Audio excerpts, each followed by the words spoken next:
ရဲတွေက တရားဝင်ယုံကြည်တာဥပဒေချိုးဖောက်တာလားခရိယန်တွေကိုဒီလိုဖမ်းဖို့ဘယ်ဥပဒေကခွင့်ပြုထားလဲ တရုတ်ကွန်မြူနတီပါတီရဲ့ policy ကဘာသာရေးယုံကြည်မှုတွေကိုပိုက်စိတ်တိုက်တားမြစ်ဖို့ပဲရှင်တို့ရဲ့အိမ်အသင်းတော်တွေကိုချိန်မုံဖို့နဲ့တားမြစ်ဖို့ကနိုင်ငံတော်အစိုးရရဲ့ပြစ်မှတ်တွေပဲ ဖះကိုယုံကြည်သူတွေတဲ့အဓိကလူတွေကိုငါတို့ကြိုက်တဲ့ဘယ်နည်းလမ်းနဲ့မဆိုဟောထုတ်လို့ရတယ် ဖះရှင်ကိုเจ้าရဲ့ပတ်စံရွမ်9000ကိုမင်းတို့ဘယ်မှာထားလဲမင်းတို့ရဲ့ခေါင်းဆောင်တွေကဘာတွေလဲ ကျမတရားမဝင်တာဘာမှမလုပ်ခဲ့ဘူးရှင်ဘာဖြစ်လို့ကျမကိုစစ်မေးနေတာလဲ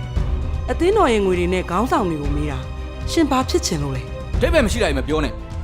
မင်းမပြောရင်ဒီနေရာကနေအသက်ရှင်ရထွက်သွားမှာမဟုတ်ဘူး ပြောစမ်း ငါမင်းကိုဒီနေရာမှာတတ်လိုက်လို့ရှိရင်ဘယ်သူမှတော့သိလိုက်မှာမဟုတ်ဘူး ဖေဟာသခင်ကျမဒါကိုစက်မခံနိုင်တော့ဘူးကျမကိုယုံကြည်ခြင်းနဲ့ခွန်အားတွေပေးသနာပါ တကယ်လို့မင်းသိထားတာတွေအားလုံးကိုဖွင့်ပြောရင်မင်းရဲ့မိသားစုတစ်ခုလုံးကိုအခုချက်ချင်းလွတ်ပေးလိုက်မယ် မင်းမပြောသေးလို့ရှိရင်မင်းကိုကိုလုံးတိချွတ်ဗီဒီယိုရိုက်ပြီးအင်တာနက်ပေါ်တင်လိုက်မယ် ရှင်တို့ရဲ့ပါတီကလူတွေဖေဟာသခင်ပေါ်တစ္ဆာဖောက်ဘာမဆိုလုပ်ကြမှာပဲ ဒါကကွန်မြူနတီပါတီတောက်လျှောက်ဘယ်လိုလှုပ်လာလဲဆိုတာပဲသူမှမဆိုင်ညင်ဘူး သူ့ဝစ်စားရချွတ်လိုက်